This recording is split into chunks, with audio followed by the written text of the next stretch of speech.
Commander Vex'thor stood at the bridge of the stellar vanquisher, his seven-fingered hands clasped behind his back as he gazed through the panoramic viewscreen at the pitiful sight before him. A single Earth vessel, barely larger than a scout ship, hovered defiantly against the backdrop of that cursed blue planet. His secondary hearts pulsed with anticipation while his primary one maintained its steady rhythm, a biological trait that had served his species well through countless conquests.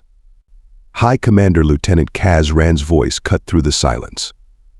The human pilot is broadcasting on all frequencies. Put it through, Vex'thor commanded, his scaled lips curling into what his species considered a smile. Let's hear Earth's last words. The human's voice crackled through the ship's communication systems, somehow managing to sound both casual and determined. This is Captain Alexandra Rhodes of the Terra Defense Force. You are in restricted space. Turn your fleet around, or I will be forced to take defensive action. Laughter erupted across the bridge. Even the typically stoic Lieutenant Kaz Ran couldn't suppress her chittering amusement, her bioluminescent spots flashing in sync with her mirth. Vex'thor raised one clawed hand, silencing his crew. Captain Rhodes, he spoke, savoring each word. I command a fleet of 1,000 Draknid warships. The combined firepower of my smallest squadron could reduce your pathetic vessel to cosmic dust. Yet you stand alone against us. Not alone, Rhodes replied, her voice carrying an edge that made Vex'thor's tertiary spine tingle. I stand with Earth. Earth. Vex'thor spat the word like a curse. Your world is the last holdout in this sector. We have conquered 37 systems, subjugated countless species, and you think one pilot in one ship can stop the mighty Draknid Empire? The response came back with a hint of amusement. Well, you know what they say about Earth pilots. Lieutenant Kaz Ran. Vex'thor barked, his patience wearing thin. What do our scans show? Kaz Ran's fingers danced across her console, her compound eyes reflecting the data streams. The vessel appears to be a modified TDFX prototype, High Commander. Energy readings are unusual. The ship's signature keeps shifting. Our targeting systems are having difficulty maintaining a lock. Vex'thor's primary heart skipped a beat. The legends of Earth's experimental craft had reached even the Empire's highest circles, but surely they couldn't be true. Deploy the first wave, he ordered, pushing aside his unease. 20 ships should be sufficient to swat this insect from our path. Sir Kaz Ran's voice carried a note of concern. Perhaps we should commit more forces. The stories of Earth's last battles, or propaganda. Vex'thor cut her off. Myths spread by a dying race to frighten children and fools. We are the Draknid Empire. We are inevitable. As the first wave of ships moved into attack formation, Vex'thor noticed something odd about the Earth vessel. Its hull seemed to shimmer, like heat waves rising from a desert world. The effect was almost hypnotic. High Commander Rhodes's voice came through again, this time carrying a hint of what humans called laughter. Last chance. I'd hate to have to explain to your empire how you lost an entire fleet to one Earth pilot. Vex'thor's scales bristled with rage. Open fire. Reduce that arrogant human and her ship to atoms. As his ships launched their first barrage, Vex'thor realized he'd made a terrible mistake. The Earth vessel didn't try to evade. Instead, it accelerated directly toward the incoming fire, and that's when everything changed. The Draknid Empire's victory had seemed inevitable from the start. Their invasion began at the edges of human space, systematically crushing colony after colony. Mars fell in 3 days. The Jupiter stations lasted a week. But Earth proved different. Commander Vex'thor reviewed the battle footage again, his scaled fingers drumming against his command chair's armrest. The human resistance had been unprecedented, unlike anything in the Empire's 10,000-year history of conquest. Lieutenant Kaz Ran, he called out. Access historical archives. Show me the Battle of Titan. The main screen flickered to life, displaying scenes that still haunted the Empire's military strategists. A mere handful of Earth ships had decimated an entire Draknid battle group, using the moon's atmosphere to execute maneuvers that defied both physics and sanity. The recording ended with the infamous Titan spiral, where 3 human pilots baited 30 Draknid cruisers into a gravitational death trap. Forward to the Neptune defense, Vex'thor commanded, his secondary hearts racing at the memory. That battle had cost him 2 clutch mates and his first command. The footage showed the pivotal moment when Earth's forces revealed their quantum phase technology.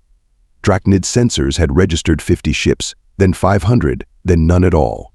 When the dust settled, 300 of the Empire's finest vessels had been reduced to expanding clouds of debris. The human ships responsible vanished, leaving behind only a transmission Earth stands free. Sir Kazran's voice wavered. Should we review the Mars reclamation attempt? Vex'thor's scales darkened with anger. The Empire's greatest humiliation. 1,000 ships, much like today's fleet, had attempted to establish a foothold on the Red Planet. They faced only 6 Earth defenders. The battle lasted 10 minutes. No Draknid ship survived to report what happened. But now, intelligence suggested Earth's defenses were finally depleted. Their quantum phase generators were burned out. Their ace pilots had fallen in previous engagements, all except one. Display pilot identification archives, Vex'thor ordered. Captain Alexandra Rhodes. The holographic display showed a frustratingly sparse file. Rhodes had appeared 3 years ago, emerging from nowhere to turn the tide of crucial battles. Some claimed she was a synthetic being, an AI in human form. Others whispered she was a time traveler from Earth's future, bringing advanced technology to save her present. The more superstitious among the Empire's ranks believed she was death itself, taking human form to punish the Draknids for their hubris. What they knew for certain was terrifying enough. The massacre at Meridian Base, 30 ships lost to her impossible maneuvers. The siege of Saturn's ring, her single ship dancing through the debris field, turning the Empire's own minds against their fleet. The ghost run of Ganymede Rhodes vanishing into a quantum storm with 50 pursuers, emerging alone 2 hours later. High Commander Kazran interrupted his thoughts. We're receiving updated scans of her vessel. The technical readouts made no sense.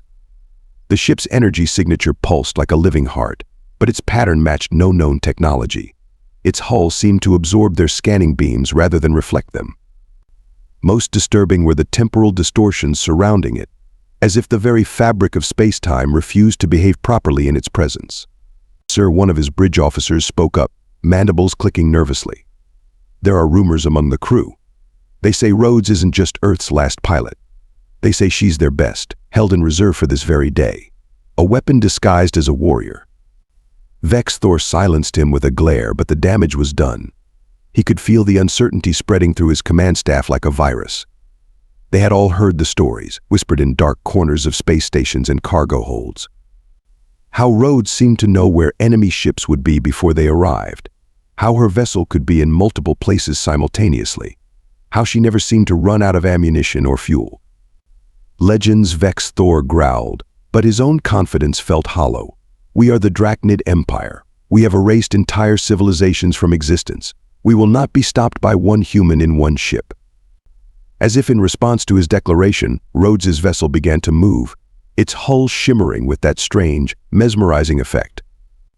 And for the first time in his long military career, Commander Vex'thor felt something he had never experienced before. 20 Draknid warships moved into attack formation, their plasma cannons charging with an ominous green glow. Commander Vex'thor watched through narrowed eyes as Captain Rhodes's ship remained motionless, a silent challenger against the void. All ships, commence firing, Vex'thor ordered, anticipating a quick end to this foolish resistance. The space between the fleets erupted in a dazzling display of emerald energy beams. But at the last possible moment, Rhodes's ship shifted, not moved, not dodged, but seemed to phase slightly out of reality itself. Every single shot passed harmlessly through the space where her ship had been, where it still appeared to be, yet somehow wasn't. Impossible, Lieutenant Kazran whispered, her compound eyes rapidly processing the sensor data. The ship is generating some kind of quantum displacement field. It's like she's existing in multiple realities simultaneously. Adjust targeting algorithms, Vex'thor snapped. Concentrate all fire on. He never finished the order. Rhodes's ship suddenly accelerated, leaving behind what appeared to be 3 identical copies of itself. The Draknid targeting systems, confused by the multiple signatures, attempted to track all of them at once. Sir, which one is real? The weapons officer's mandibles clicked frantically. All of them. None of them, Kazran replied, her voice filled with growing horror. The quantum signatures are. The first Draknid ship exploded in a brilliant flash of light. Rhodes, or one version of her ship, had passed straight through its shields as if they didn't exist.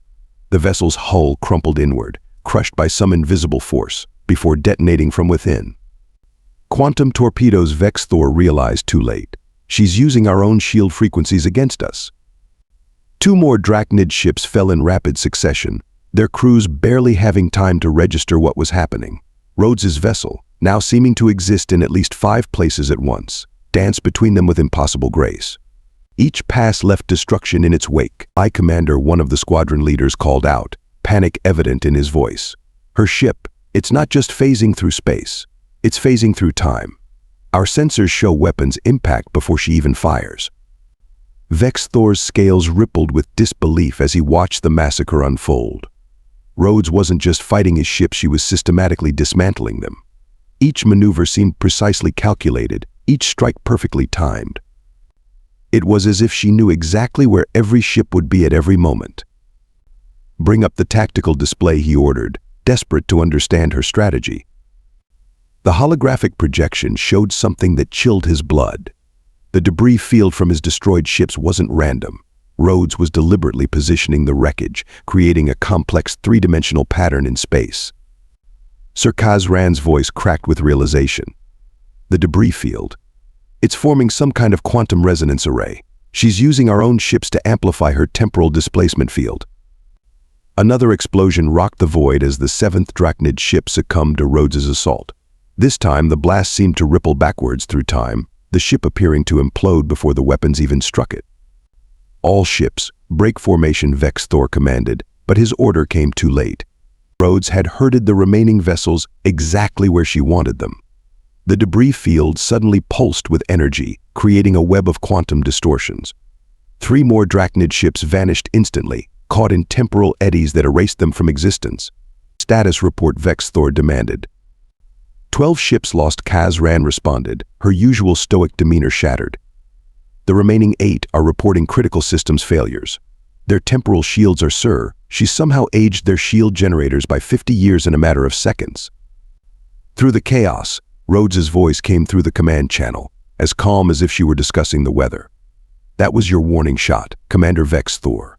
Care to rethink your invasion plans? Vex'thor's primary heart pounded as he watched his remaining ships struggle to maintain position. In less than 5 minutes, this single human pilot had destroyed or disabled an entire squadron of Draknid warships. More disturbing still, she had done it with such precision that the Stellar Vanquisher's sensors were only now beginning to understand the complexity of her attack. Sir, his tactical officer spoke up, mandibles trembling. Analysis suggests this entire engagement was choreographed. Every explosion, every piece of debris, even our evasive maneuvers, they're all part of some larger pattern we're only seeing now. Pattern, Vex'thor demanded. Like a dance, sir. Or a sentence. We think she's using this battle to write something in quantum space-time itself. Before Vex'thor could respond, Rhodes's ship reassembled itself from its multiple quantum states, hovering almost mockingly before his command vessel. The debris field continued to pulse with strange energies, forming connections and patterns that his sensors couldn't fully comprehend. Next dance is in 5 minutes, Commander Rhodes transmitted. Shall we see what your next squadron can contribute to my quantum calligraphy? For the first time in the history of the Draknid Empire, a fleet commander found himself considering retreat after losing only 20 ships. But as Vex'thor stared at the tactical display, watching the incomprehensible pattern take shape in space, he realized with growing dread that this battle had barely begun. Launch the second wave. All remaining squadrons, full attack formation. Commander Vex'thor's voice thundered across the bridge of the Stellar Vanquisher. 200 Draknid warships surged forward, their engines leaving purple trails against the star-filled backdrop. Lieutenant Kazran's sensors suddenly blared warnings. Sir, quantum fluctuations are off the scale. She's doing something with the debris field. The wreckage from the first engagement began to pulse with an eerie blue light.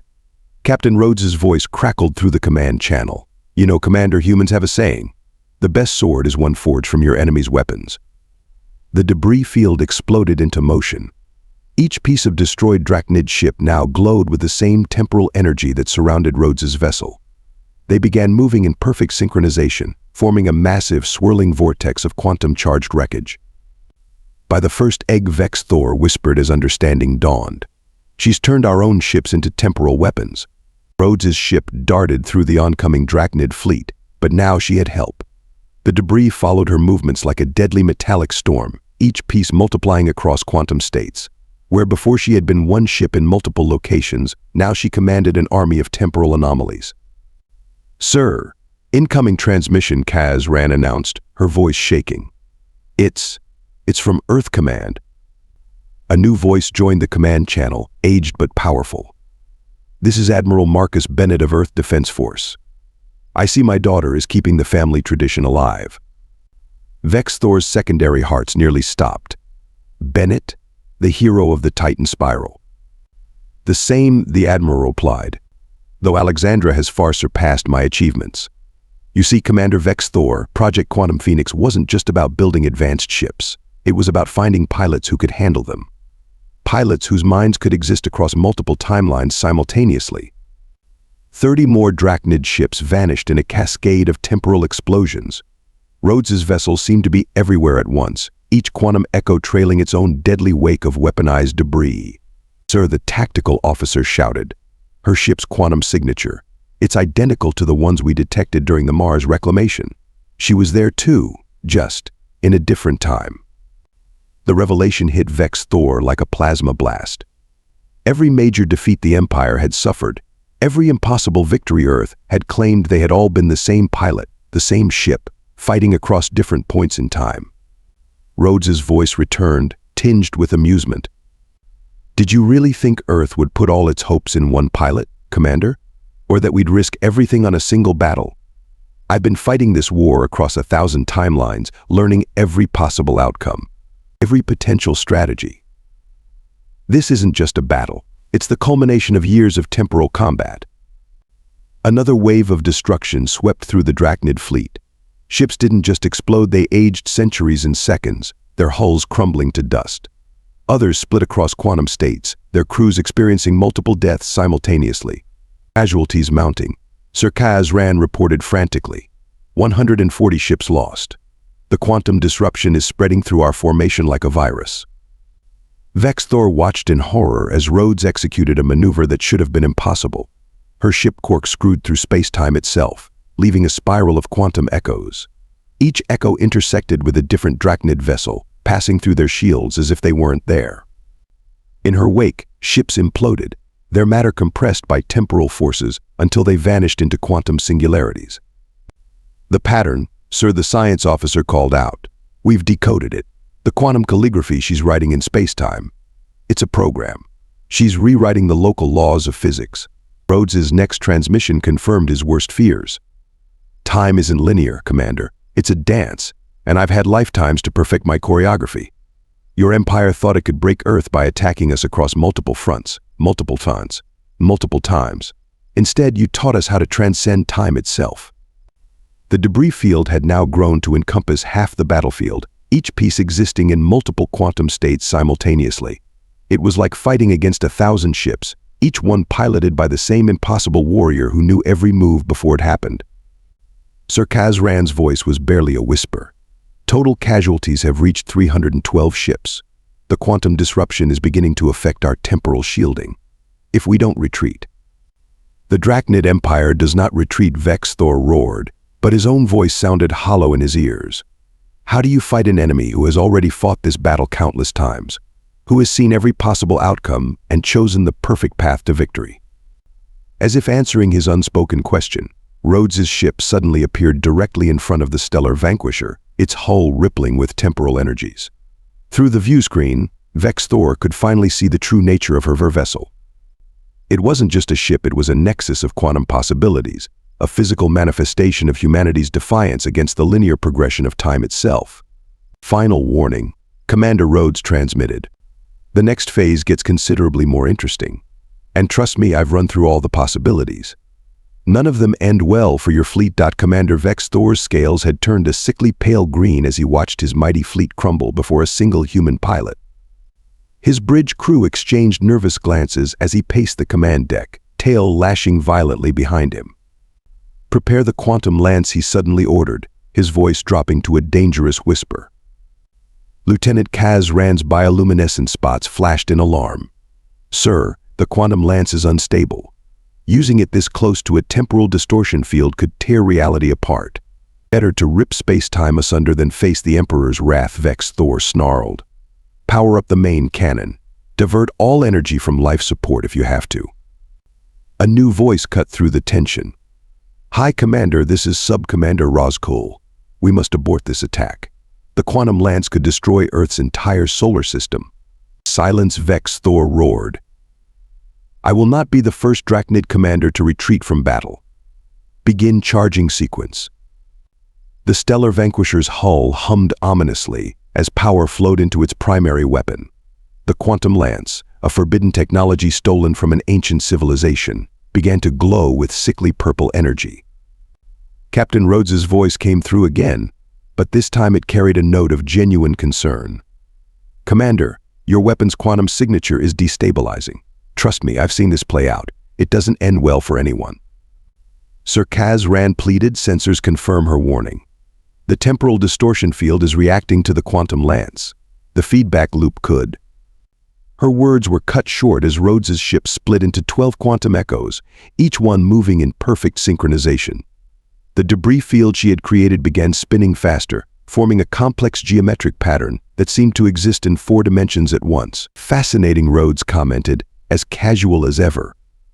"You know, I've fought this battle 843 times across different timelines, but this is the first time you've tried using a quantum lance.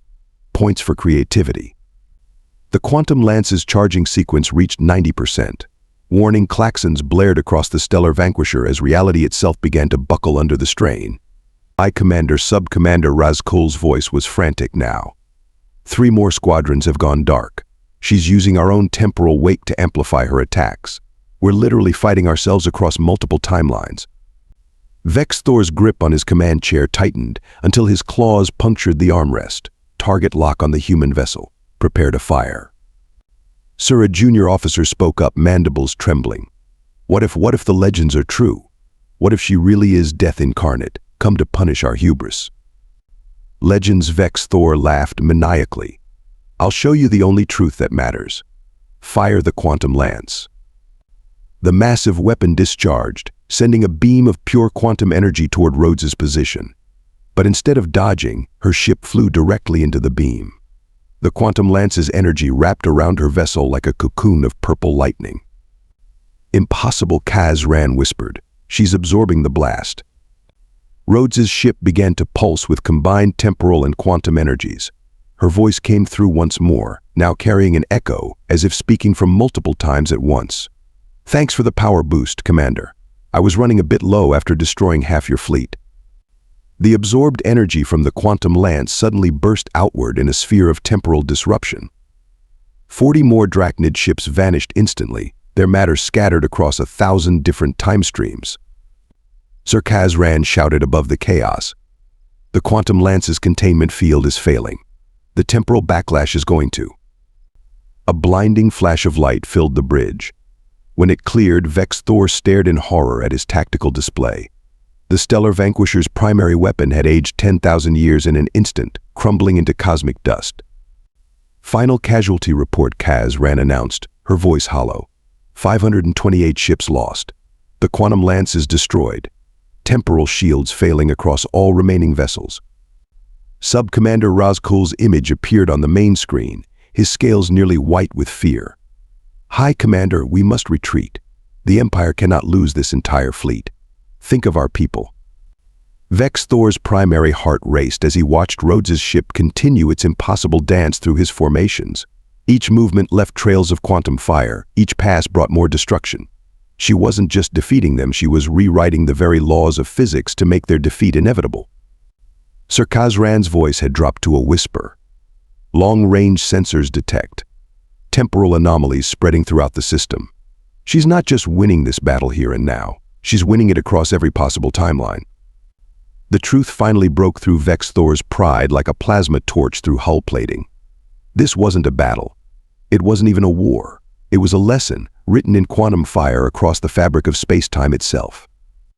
"A message to any who would threaten Earth-time itself stands with humanity." Commander Vex'thor made his final, desperate decision. "Clear the bridge," he ordered, rising from his command chair. "Lieutenant Kazran, transfer all remaining power to the personal quantum shield generator." Sir Kazran's compound eyes flickered with confusion. "If this human wants to dance through time," Vex'thor growled, activating his personal armor, "then let's give her a partner." The bridge crew evacuated as Vex'thor's armor hummed to life, quantum energy coursing through its circuits. He had one last trick, one final technology that even Earth didn't know about. "Captain Rhodes," he transmitted, "face me warrior to warrior. No fleet, no backup, just you and me, across all timelines." Rhodes's response came with a hint of curiosity. "Now this is new. 843 battles, and you've never challenged me to single combat before." Interesting. The Stellar Vanquisher's main hangar bay opened, and Vex'thor launched himself into space. His armor's quantum field protected him from vacuum as he faced Rhodes's ship directly. "You're not the only one who can manipulate time, human," he announced, engaging his armor's temporal core. His form split into 3 quantum states, each moving independently through space. Rhodes's laugh echoed across the command channel. "Finally. I was wondering when you'd reveal the Draknid Empire's own temporal experiments. But tell me, Commander, did you ever ask yourself why humans were so much better at it?" Vex'thor struck first, his quantum-enhanced armor allowing him to phase through space at near light speed. His 3 forms attacked simultaneously, each throwing concentrated bursts of temporal energy. Rhodes's ship danced between his attacks with impossible grace, leaving afterimages across multiple timelines. "You see, Commander, the Draknid Empire spent centuries trying to master time through technology. But humanity, we discovered something far more fundamental." "What are you talking about?" Vex'thor demanded, launching another series of attacks that Rhodes effortlessly avoided. "Dreams, Commander.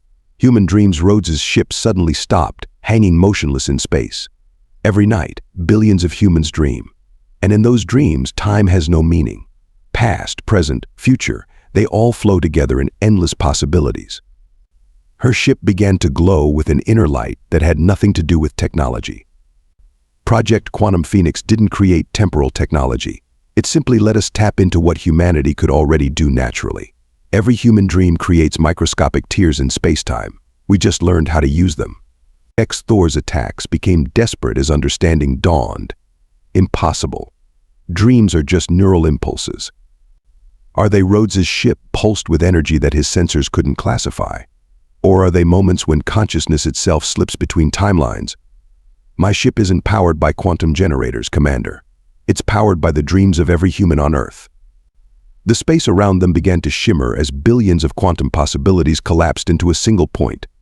Vex'thor watched in awe as Rhodes's ship transformed, its hull becoming a shifting canvas of human dreams. "That's why you can't beat us," Rhodes continued, her voice carrying the weight of countless human dreamers. "Every time you attack Earth, you're not just fighting our technology. You're fighting the collective dreams of our entire species. Dreams of freedom, of survival, of victory." Vex'thor made one final attack, channeling every ounce of power into his armor's temporal core. But as he struck, he realized his mistake. Rhodes hadn't been avoiding his attacks, she'd been analyzing them, learning them, dreaming about them. "Thank you for the dance," Commander Rhodes said softly, "but it's time to wake up." Her ship unleashed a wave of pure dream energy, the combined imagination of billions of sleeping humans transformed into a weapon that no technology could match. Vex'thor's quantum armor shattered across all timelines simultaneously, leaving him floating helplessly in space. As his consciousness faded, Vex'thor finally understood. The Draknid Empire had spent millennia conquering space, but humanity had already mastered something far more powerful, the infinite realm of dreams. The Draknid High Council chamber fell silent as Commander Vex'thor finished his report. 3 lunar cycles had passed since the battle at Earth, and his scales had never regained their color. "So the humans weaponized dreams," the Emperor's voice echoed through the vast chamber. "And you expect us to believe this?" "My Emperor." The first have proof. Vex'thor pressed a crystal into the central display. Holographic images sprang to life, showing Rhodes's ship dancing through time itself. But more than that, something has changed within us. The Emperor leaned forward. "Explain." "Since the battle, every Draknid who witnessed Rhodes's final attack has begun to experience something new. When we sleep, we see possibilities, different timelines, things that never were but could be. We're dreaming. Murmurs of shock rippled through the council. In all their documented history, Draknids had never dreamed. The humans didn't just defeat us, Vex'thor continued. They infected us with something far more potent than any weapon. Hope, imagination, the ability to see beyond what is to what could be. Quarantine the affected crews the Emperor commanded. We cannot risk. Too late, Vex'thor interrupted, his mandibles forming what could almost be called a smile. The dreams are spreading. Last night, my clutchmates' hatchlings began dreaming of peace. Through the council chamber's massive window, Earth's sun sparkled like a distant dream. And in a secret facility beneath the Pacific Ocean, Captain Alexandra Rhodes opened her eyes, a smile playing across her lips. The mission accomplished, Admiral, she reported. Phase 1 of Project Dreamseeder is complete. The Draknids aren't just dreaming, they're dreaming in human.